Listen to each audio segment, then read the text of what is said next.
It's part of it. It's the real, keeping it real. Now, let's go to Joshua 1 and 8. Joshua 1 and 8. This is after we were in the wilderness and Moses died. And Joshua was in charge. That's what Joshua told us. Joshua 1 and 8.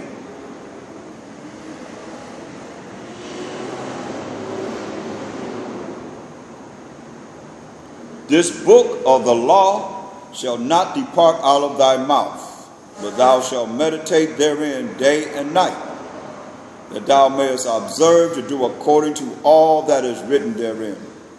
For then thou shalt make thy way prosperous, and then thou shalt have good success. See? So, this Bible and these laws shouldn't depart out of our mouth. We're supposed to be meditating on them day and night, it's saying, that thou mayest observe to do according to all that is written therein. And you do this, it says, then you're going to make your way prosperous, and then you're going to have good success. See, all success is not good, but then you're going to have good success if you just follow along. And it's not hard. That's why 1 John 5 and 3 says, well, this is the love of the Most High, that we keep his commandments, and his commandments are not grievous. It's not hard. It's not sad to do. 2 Corinthians, the 10th chapter, 3rd verse. 2 Corinthians, the 10th chapter,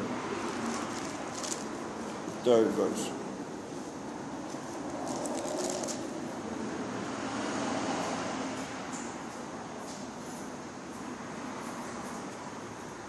It said, and did all eat the same spiritual meat in the wilderness. Excuse me, I'm in the wrong chapter. 2 Corinthians 10 and 3. For though we walk in the flesh, we do not war after the flesh. For the weapons of our warfare are not carnal, but mighty through the Most High and of Mashiach Yahushua to the pulling down of strongholds. See this? The weapons that we fight is not carnal, it's not in the flesh, but it's spiritual. It's in, we're dealing with these demons in high places, invisible, and some visible, and some that have inhabited people. While you talk to people and it's not the person, sometimes you know how some people are a certain way, while you think you know them, next thing you know they're another way, because the spirits, that spirit that's in them is not going to allow them to change. Won't allow them. It's got a stronghold on them. And that stronghold, we got to break the strongholds that's in the people's minds and spirits that have them locked down.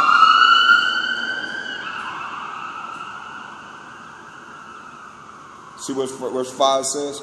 Casting down imaginations, the way people think, that's contrary to the word of the Most High, and every high thing that exalted itself against the knowledge of the Most High. The people acknowledge themselves and they exalt themselves above the knowledge of the Most High, above this Bible, and bringing into captivity every thought to the obedience of the Mashiach Yahushua. That's what we got to do, man.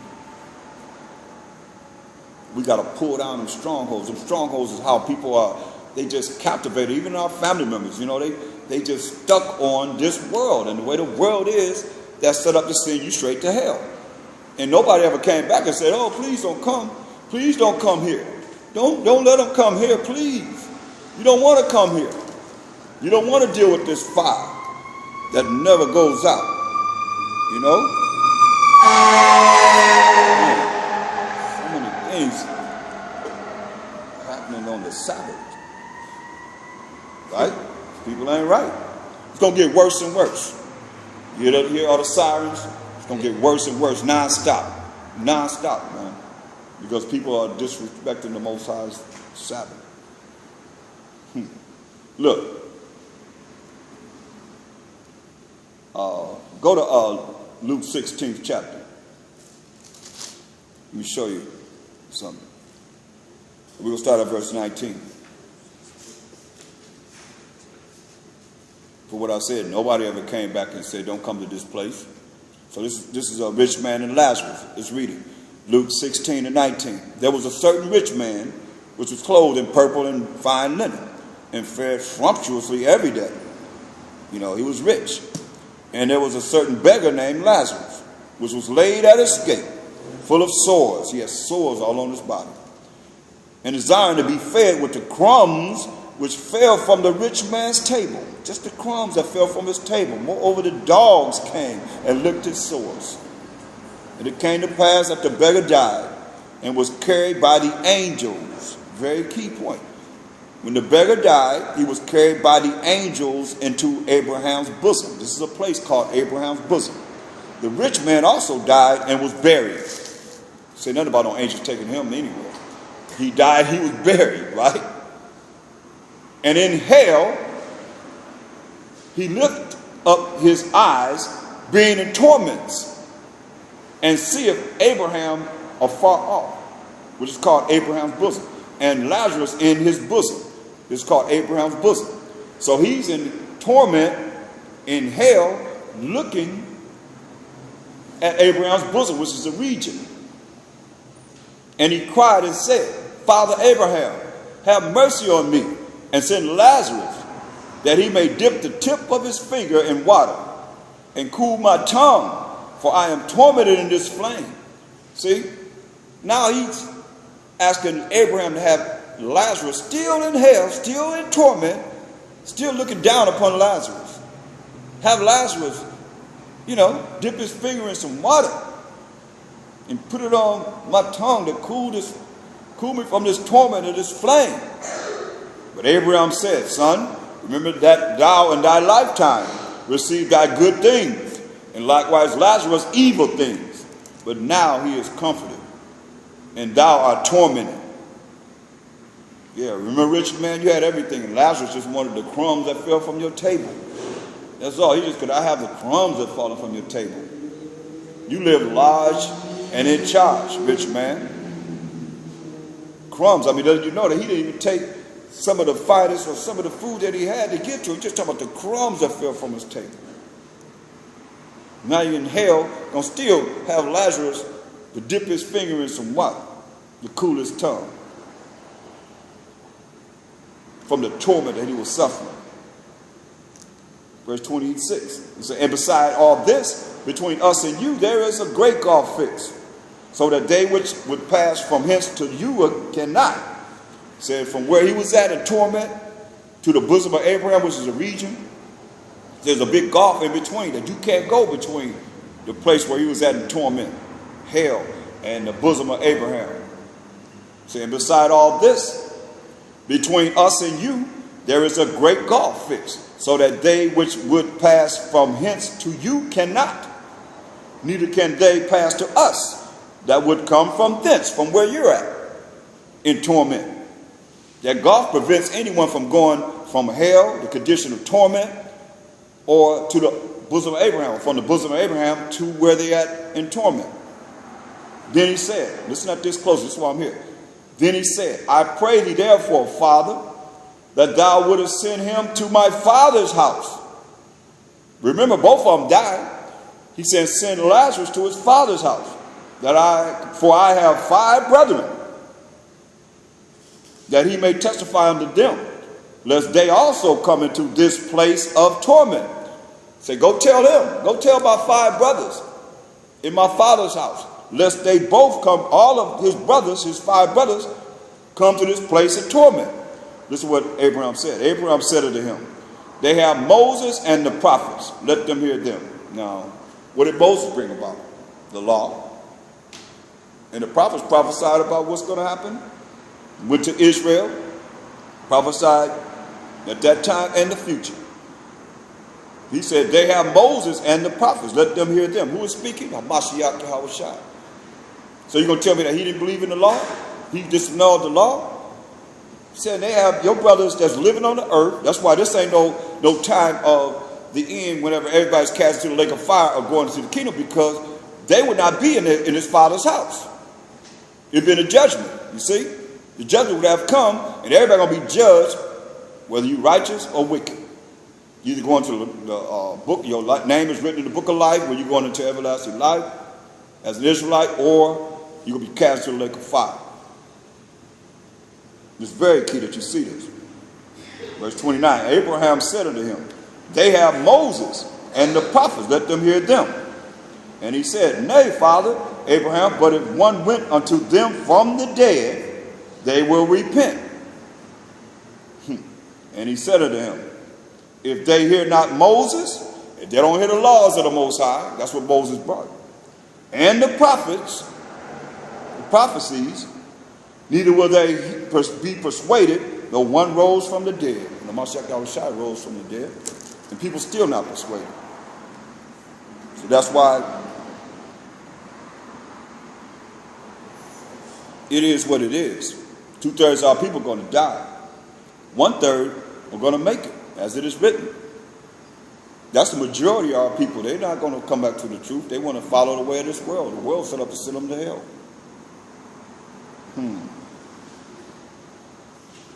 Let's go back to 2 Corinthians, the 10th chapter.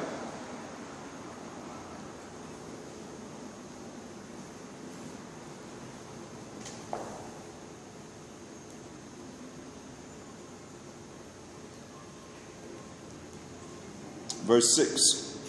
And having in a readiness to revenge all disobedience. See?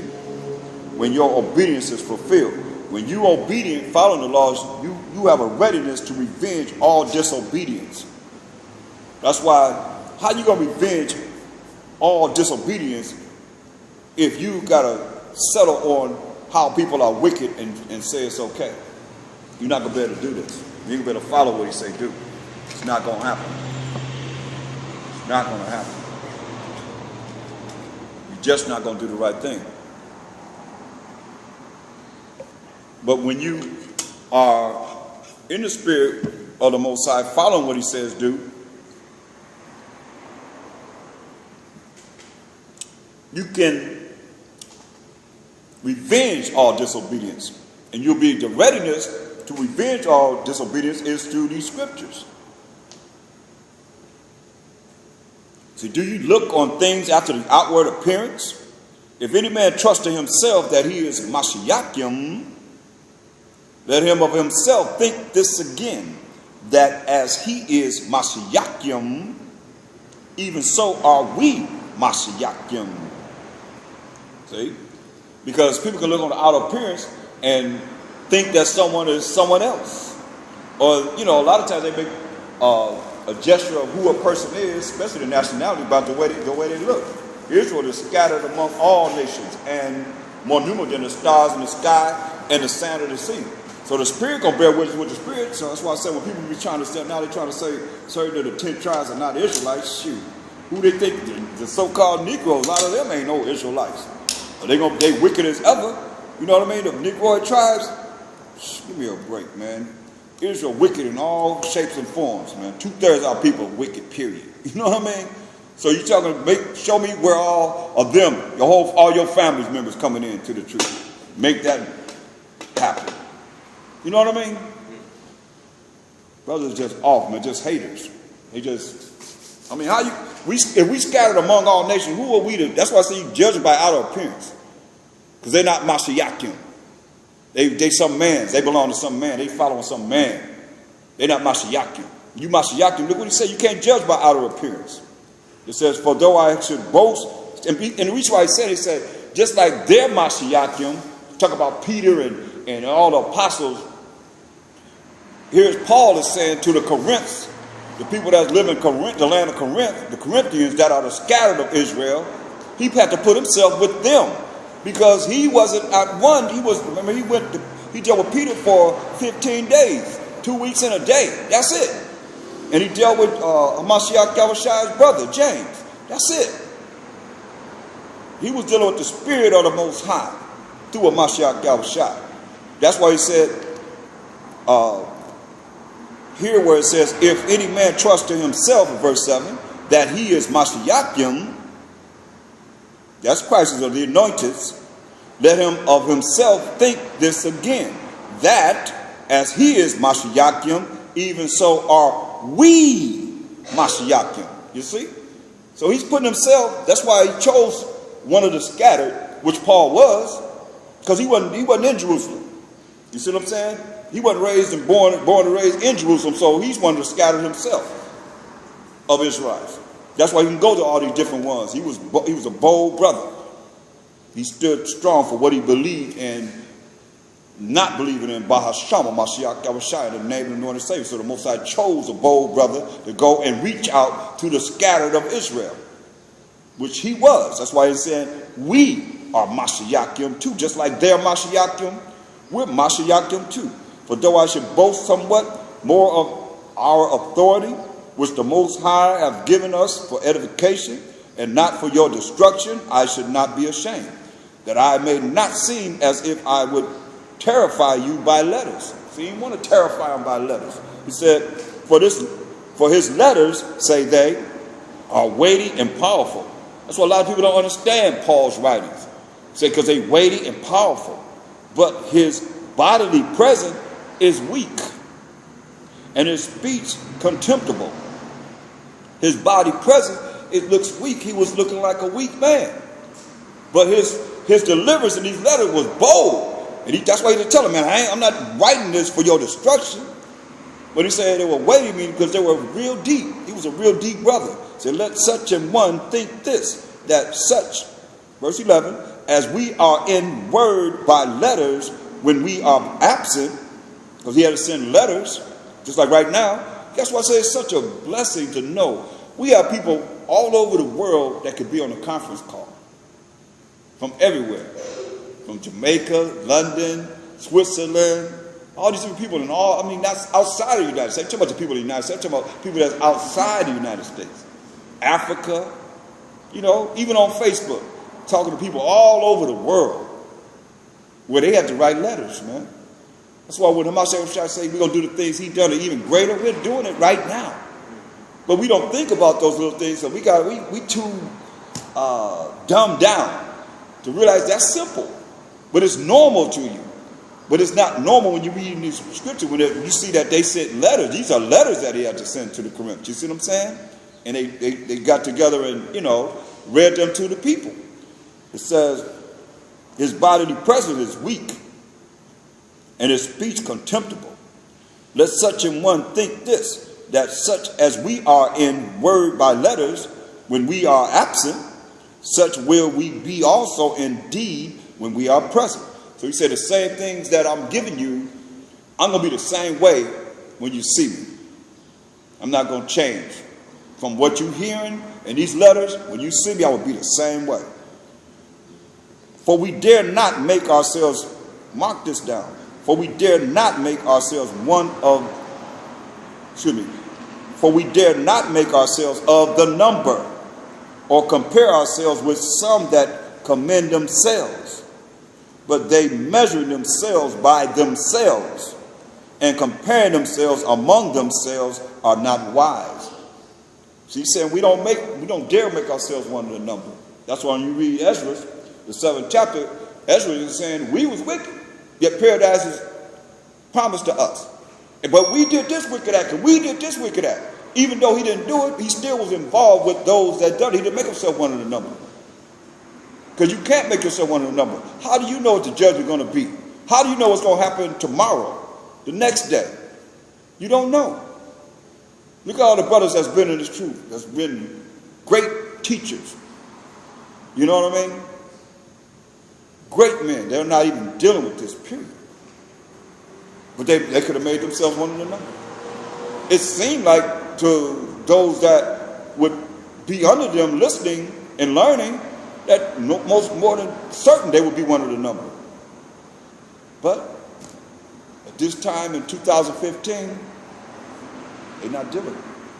They're not even, concerned about learning this truth. Sad, man.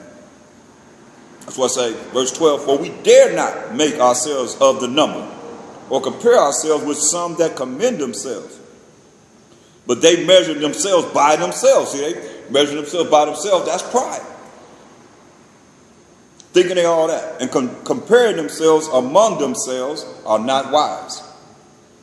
But we will not boast of things without our measure, but according to the measure of the rule which the Most High has distributed to us, a measure to reach even unto you.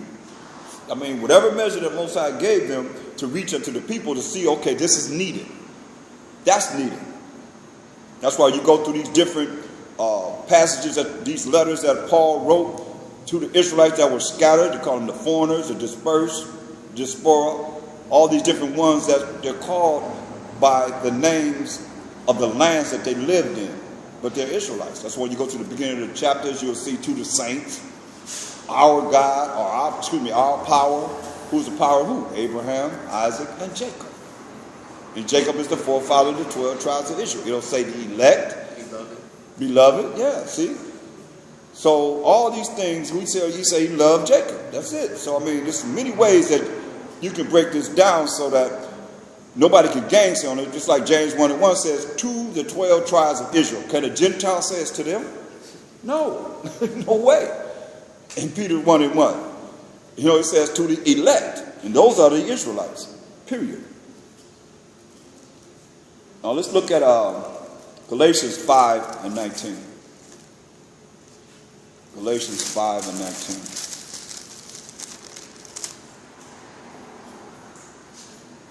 Now the works of the flesh are manifest, which are these: adultery, fornication, uncleanness, lasciviousness, idolatry, witchcraft, hatred, variance, emulations, wrath, strife, seditions, heresies, envies, murderers, drunkenness, revelings. People like to argue a lot, and such like, of the which I tell you before, as I have told you in time past, that they which do such things shall not inherit the kingdom of the Most High. Revelation 2:24. They're not going to inherit the kingdom of heaven, or the kingdom of Mashiach Yahushua, or the Most High. But unto you I say, and unto the rest in Thyatira, as many as have not this doctrine, and which have not known the depths of Satan, as they speak, I will put upon you none other burden. See? But that which ye have already hold fast till I come, he said. That's why you got to know, man. You got to know the depths of Satan. So how are you going to be able to rebuke him if you don't realize it's him? Remember, he appears as what? An angel of light. So he can come styling, smiling, and profiling, but yet still evil is in your path, man, because of him bringing forth what he's going to give you to make you fall. Even though it seems like you're rising up, how many people have risen up, and then Satan come and just smash them? Woo. Now it's my turn to show you what I'm really about. And they fall. Go to Revelation 13th chapter, the 4th verse. And they worshiped the dragon, which gave power unto the beast. And they worshiped the beast, saying, who is like unto the beast, who is able to make war with him? So now, we're looking at the dragon here, right? Now, we got to understand, this is in chapter 13, so the verses in Revelation 12:3, we can start there.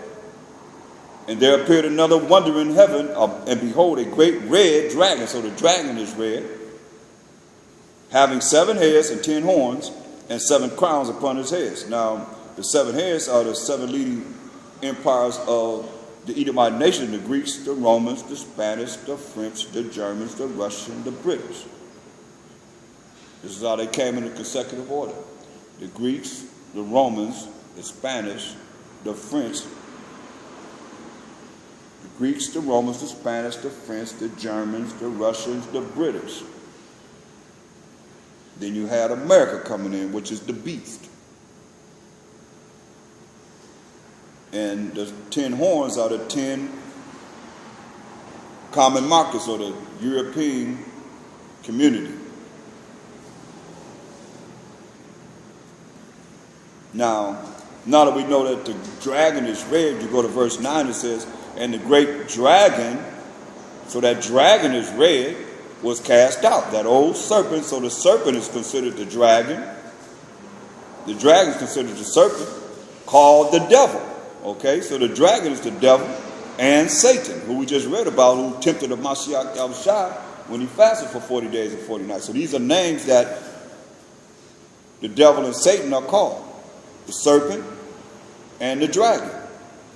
Okay, which deceived the whole world, meaning lying to the whole world. He was cast out into the earth, and his angels were cast out with him. So now when we go to Revelation 13 and 4, you say, and they worship the dragon. So they worship the devil, which gave power unto the beast. Which gave power to the beast. How did they get the power? How did the beast get the power?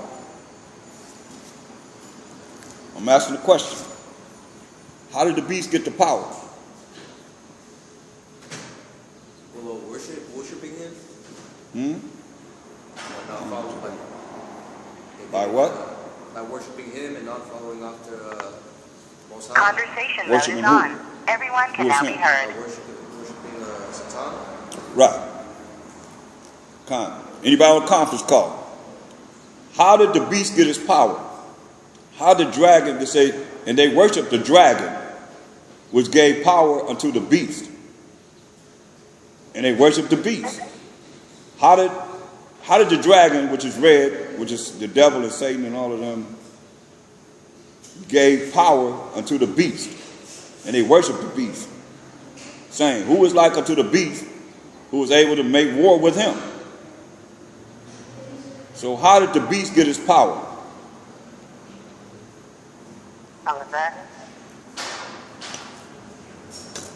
From the it says, that's what it says in Scripture.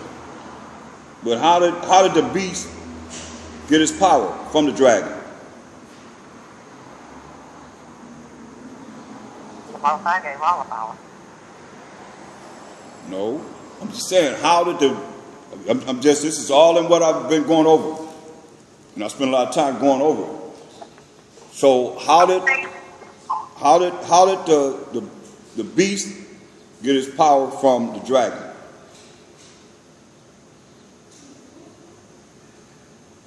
How did the beast get his from what?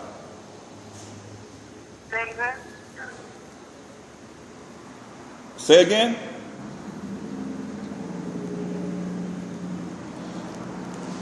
From the serpent? From the serpent? God.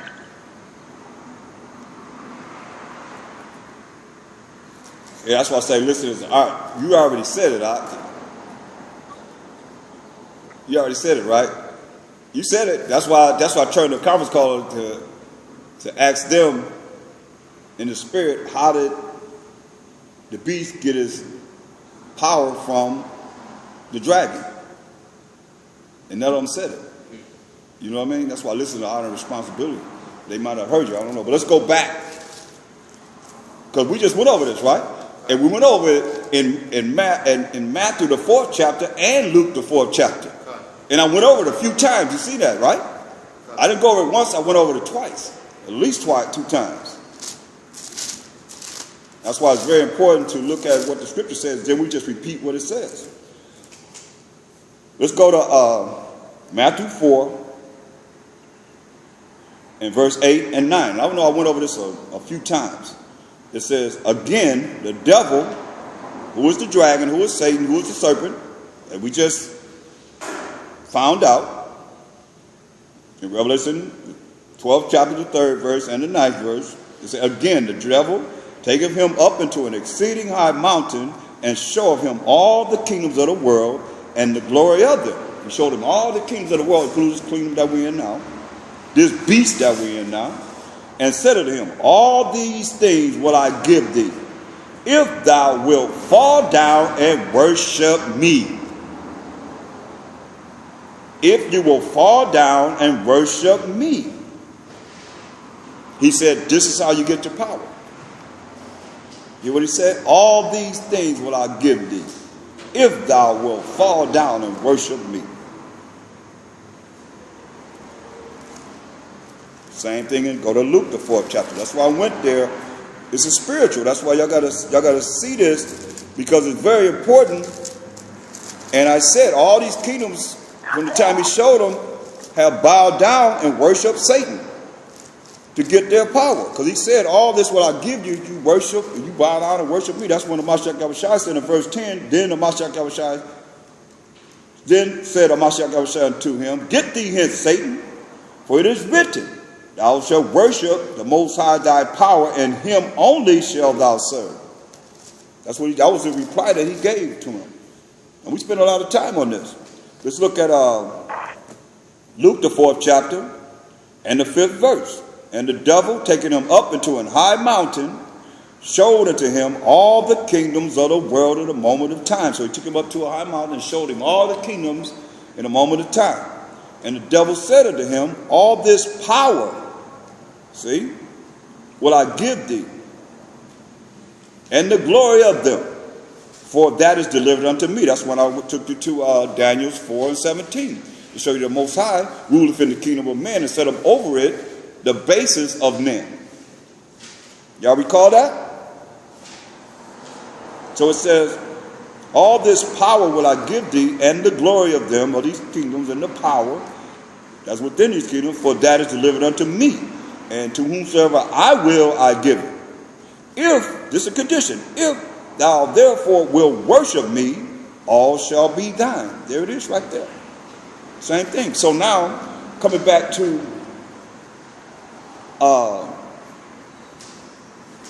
Revelation 13:4, and it tells you, point blank, just in the scripture alone, and they what? Worship the dragon. And they what? Worship the dragon. One more time for understanding. And they worship the dragon, which gave power unto the beast. That's what I say, it's right there in the scripture. And I asked, how did the beast get the power from the dragon? Which is Satan, the devil, right? Isn't it right there? I mean, I'm looking at it. Can you see? I can see it clearly. And they worship the dragon, which gave power unto the beast. And they worship the beast, saying, who is like unto the beast? Who is able to make war with him? This is what they're doing.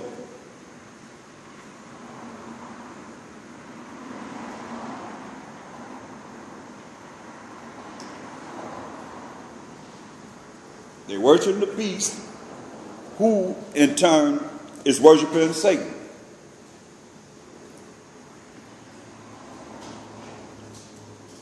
You notice how he said the dragon, right? But the dragon is who? The devil is Satan and the serpent, right? Revelation 12:9, right? Yeah.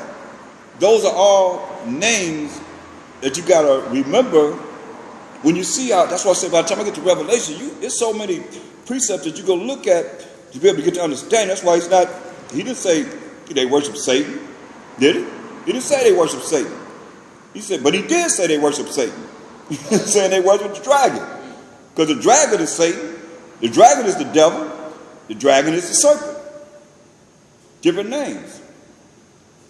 Used for the same entity. But there in the scripture, right there, in that one scripture, it tells you the answer of what I asked. And they worship the dragon. And he said, if you bow down and worship me, all shall be thine. Verse 14. And deceive them that dwell on the earth by the means of those miracles which he had power to do in the sight of the beast. See? Miracles being done in the sight of the beast, saying to them that dwell on the earth, that they should make an image to the beast which had the wound by a sword and did live. Meaning the Roman Empire coming down. That's the wound by the sword. And did live when it came into being. I mean, it was ran into the Caucasus Mountains approximately about 193 AD by Septimius Severus, and ran them into the Caucasus Mountains until approximately 1453 AD when they came out as the Ottoman Turks had started to take down the Byzantine Empire, which the Israelites were ruling, but I can't say in righteousness because Satan showed them all the kingdoms. In the moments of time said, you're going to have all this, you worship me. Just like right now, we come out of this kingdom and they set us up where we're the ones that's going to be ruling, the ones that's in politics now. What you think they're going to do? They're going to be different than what they have learned and how to rule under the enemy. They're going to be the same way or worse, man. They say our deeds compares to the deeds of the wicked. So, first and foremost, we've been lied to because it say deceive them that dwell on the earth by the means of those miracles which he had power to do in the sight of the beast, saying to them that dwell on the earth that they should make an image to the beast, which had the wound by a sword and did live. And they came out living again in 1492 as a Renaissance period. And they set up what? That image of who? Caesar Borgia. And they set up this image. To this day, man. It's right here. There it is right there. They set that image up. And nobody's going against it. Everybody can say whatever, but who's going against this? Who's saying that this is wrong? This image that they set up. I mean, come on, that's the Borgia family. 5 people in this picture. And they put it in your face. People don't even know it. You know that there's 5 people in this picture? You've seen it before? Is it what you used 5 times? No, 4 times. 4 times? Come on, let me show you. That's him right there. That's him right there. That's him right there. And that's him right there. He's just a little older. That's his father sitting at the head of the table, Rodrigo Borgia, right there. That's his father right here. That's his father right there. That's his brother right here. Same image. That's his brother right here, brother right here, brother right there, brother right there. That's his mother standing right there. That's his sister Lucretia. 5 people. You can Google up on YouTube the Borgias, and you'll see. You know what they call them? The first crime family. The people got this up in their churches and their houses, thinking that this is, has some kind of validity. But this is what we're looking at here. And this is what they did. They set this up, and they set it up. And our people are following that to this day. When they go up in the churches, they have, that picture of the Caucasian man that represent the Mashiach Yahushua. That's a lie, man. That's a straight lie.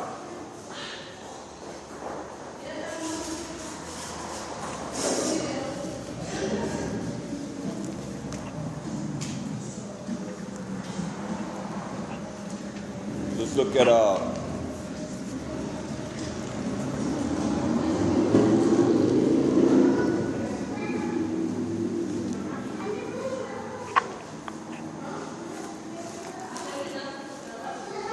look at 1 Corinthians, the 6th chapter, and the 9th verse. 1 Corinthians 6 and 9.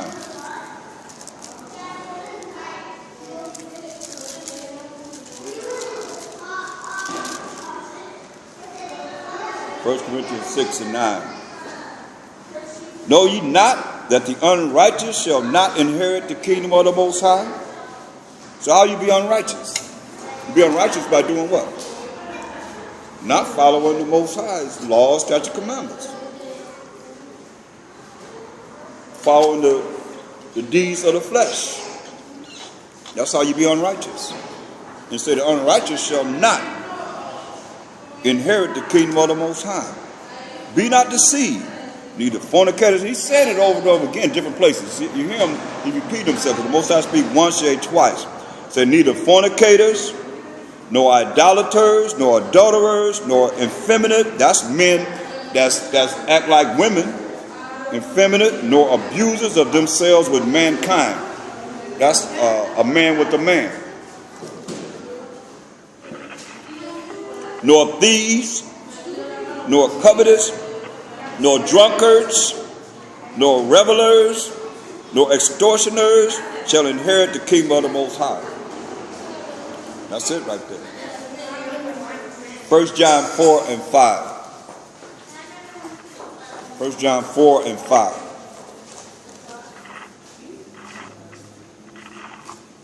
So these are the things, I mean, when you look at what is written here, it's giving you a clear indication of how not to be, to make it, so you can make it.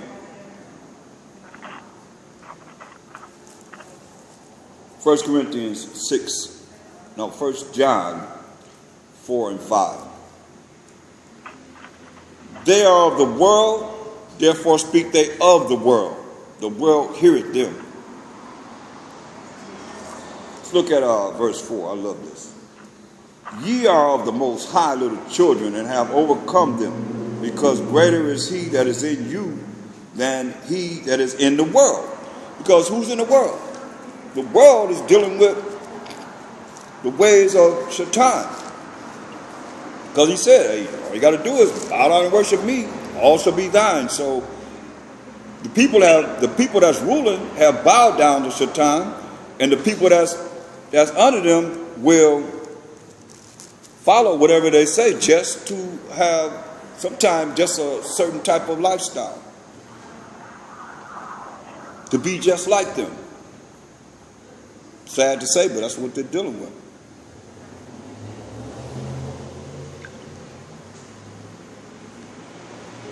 Look at 2 Thessalonians 2 and 3. 2 Thessalonians 2 and 3. So let no man deceive you. Remember, they have in Revelation how they deceive the whole world, and then how everybody's been deceived, everybody has been lied to, and you go against the truth because you want to still promote the lies.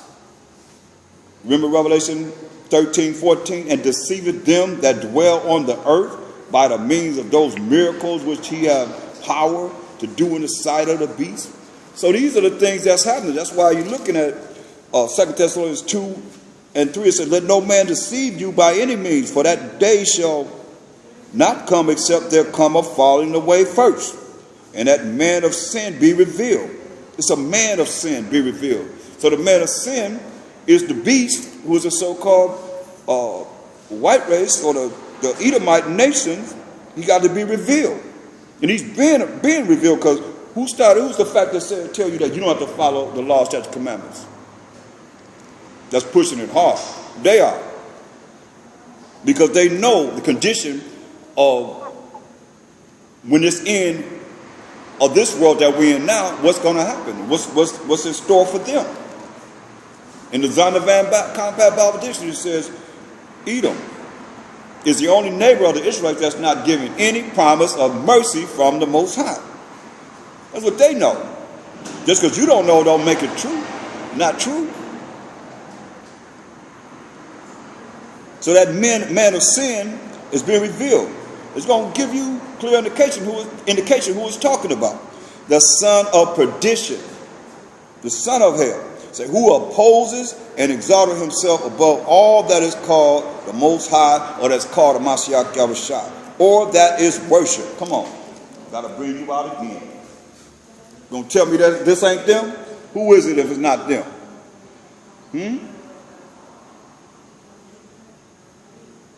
Who opposes and exalted himself above all that is called the Most High, or that is worship.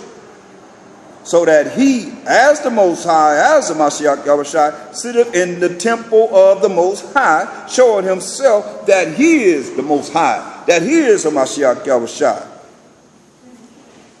And who's the temple of the Most High?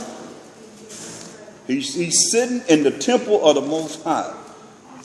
The temple of the Most High, the reason why it says that, because it's very important to understand what's being said here, and we would understand it through the precepts. He's sitting in the temple of the Most High. You're going to tell me how people don't have this picture in their house? They don't have this picture of this cat, Caesar Borgia, right here? They don't have this in the churches? Yeah. So it says he's sitting in the temple of the Most High. Who the temple of the Most High? 1 Corinthians 3:16. Know ye not that ye are the temple of the Most High, and that the Spirit of the Most High dwelleth in you. We're the temple of the Most High, the children of Israel. And he's sitting in the temple of the Most High, showing himself that he is the Most High, that he is a Mashiach Yahushua. I forgot, I got to bring this Bible and show you. I got a Bible, boy, without a shadow of a doubt. You see it all throughout that Bible in picture form. That's right.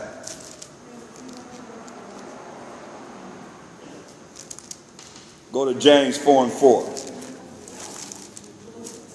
So all you that want to follow this world and think you're going to be successful for a temporary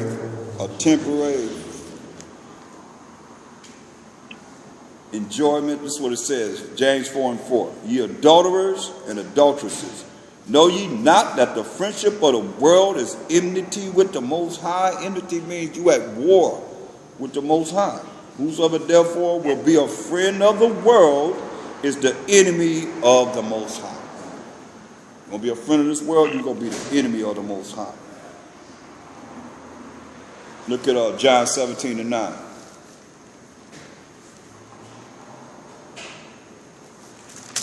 John 17:9. I pray for them. I pray not for the world. But I thought John 3:16 says, for God so loved the world that he gave his only begotten Son, and whosoever believe in him shall not perish but have everlasting life. The world. What did Mashiach Yahushua say? I pray for them. I pray not for the world, but for them which thou hast given me, for they are thine. The Most High haven't given everybody to a Mashiach Yahushua, and everybody's not of the Most High. He say only no. Look, get Amos 3:1-2. How can this be everybody when this is written here? And all they had was the Old Testament. They didn't have any New Testament. They didn't have the New Testament.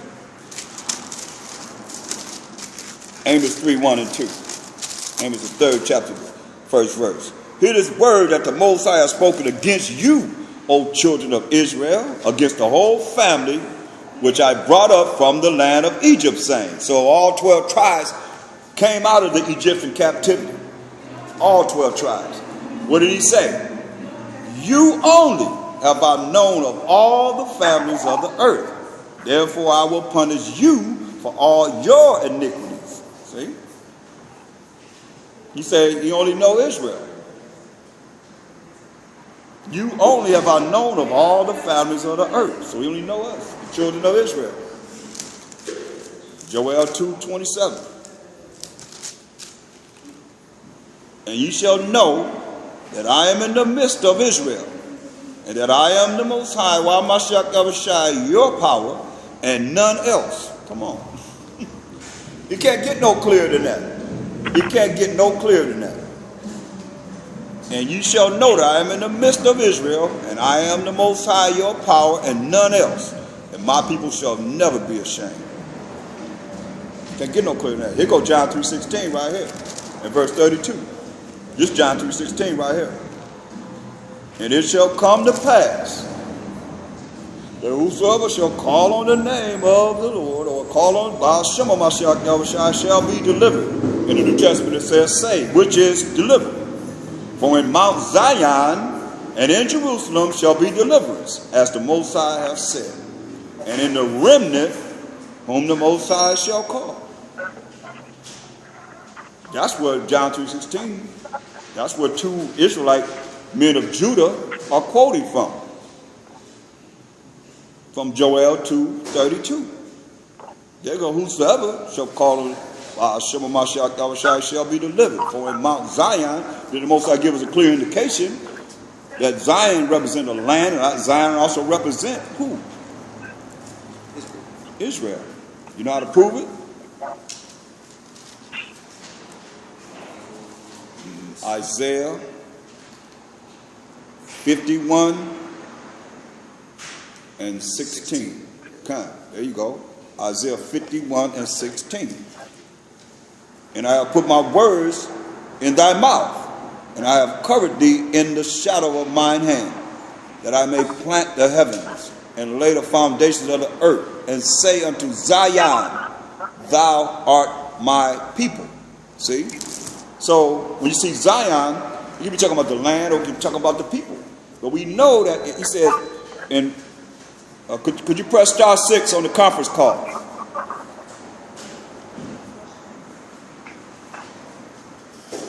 We have background noise. Could you press *6 on the conference call?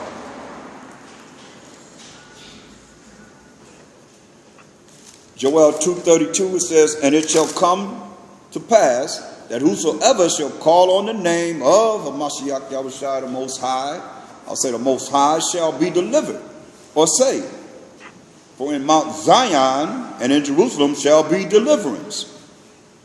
So sometimes you see Zion, sometimes you see Jerusalem. It's talking about we, the children of Israel, the 12 tribes of Israel, of Negroid, Indian, and Latino descent, pretty much.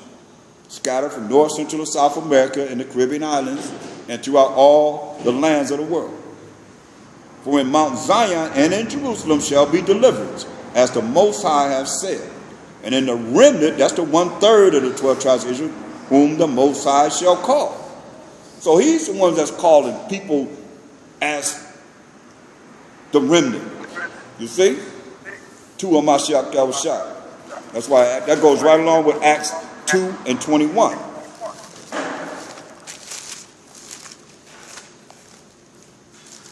Acts 2, 21 and 22. And it shall come to pass, it's that whosoever in John 3:16 too, that whosoever shall call on the name of the Lord shall be saved. So it says, this is what we just read in Joel 2 and 32. And it shall come to pass that whosoever shall call on the name of the Lord, or shall call on Bahashem Mashiach Yahushua shall be saved, where it said in Joel, delivered. But who's he talking to? Ye men of Israel, hear these words. Mashiach Yahushua of Nazareth, a man approved of the Most High, where among you. That's what it said in Joel 2:27. And you shall know that I am in the midst of Israel. You see?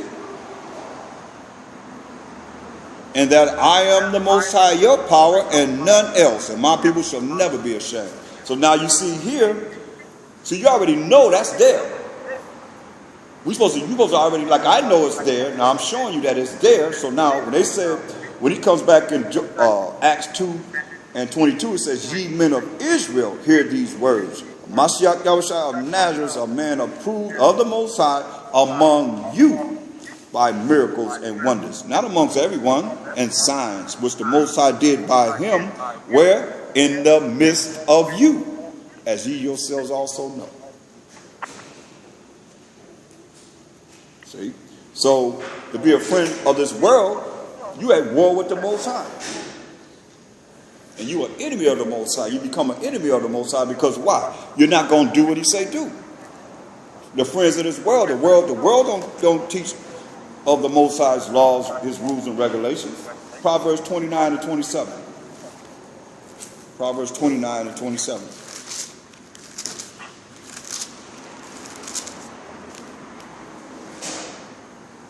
An unjust man is an abomination to the just, and he that is upright in the way is an abomination to the wicked. So, an unjust man is an abomination to the just.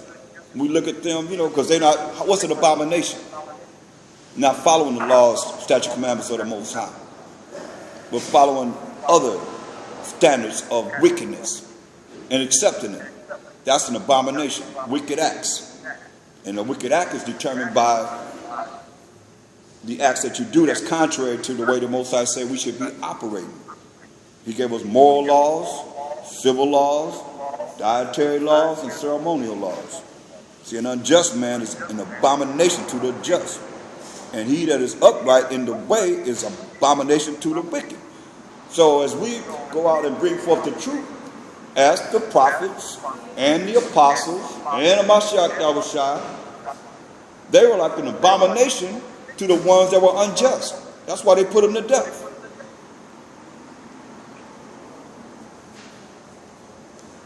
That's why we got, go to Hebrews 11 and 1.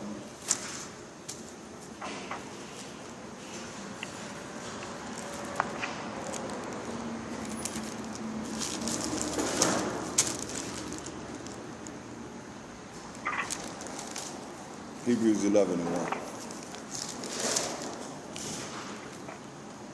1. Now faith is the substance of things hoped for, the evidence of things not seen.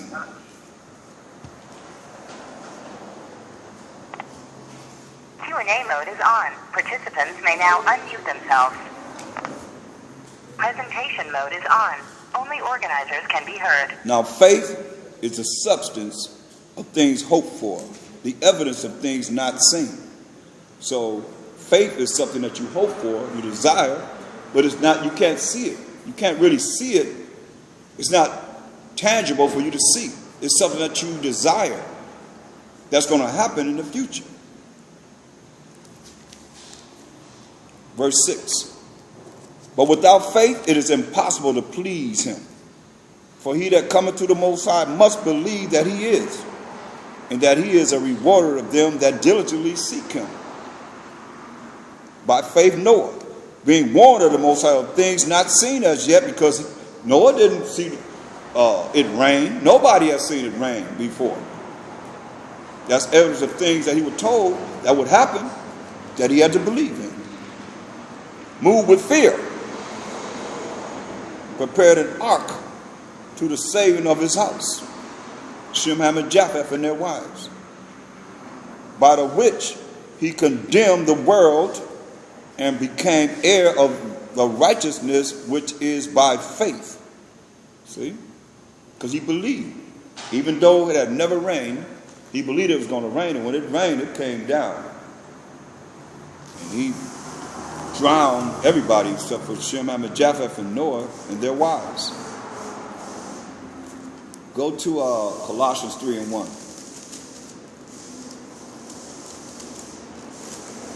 Colossians 3 and 1.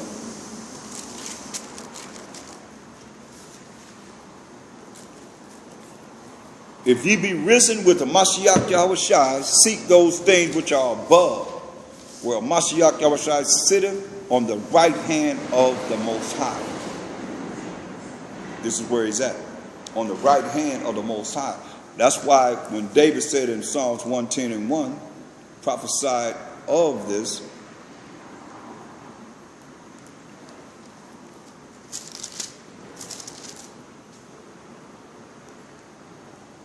I'm going to read it like it's written, then I'm going to give you the true translation. The Lord said unto my Lord, sit thou at my right hand until I make thine enemies thy footstool. Colossians 3 and 1 says, if ye be risen with Mashiach, seek those things which are above, where Mashiach sitteth on the right hand of the Most High. See? So in Psalms 110 and 1 is David prophesying about Mashiach Yahushua being on the right hand of the Most High. It says, the Most High said unto my power, who is a Mashiach Yahushua, sit thou at my right hand until I make thine enemies thy footstool. See? So Mashiach Yahushua is on the right hand side of the Most High until the Most High make Mashiach Yahushua's enemies his footstool. Now let's deal with that, and we're gonna close it out. Go to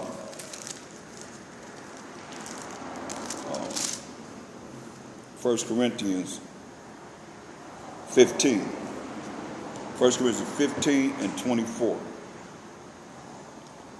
1 Corinthians 15 and 24. Then cometh the end. Okay.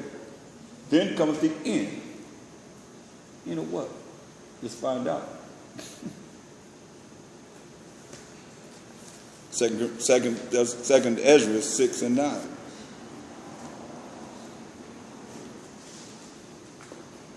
For Esau is the end of the world. It says, then cometh the end. So 2 Ezra 6 and 9 says, for Esau is the end of the world. Then you know that the so-called white man will be ruling, be the superpower of the earth, when? At the end of the world.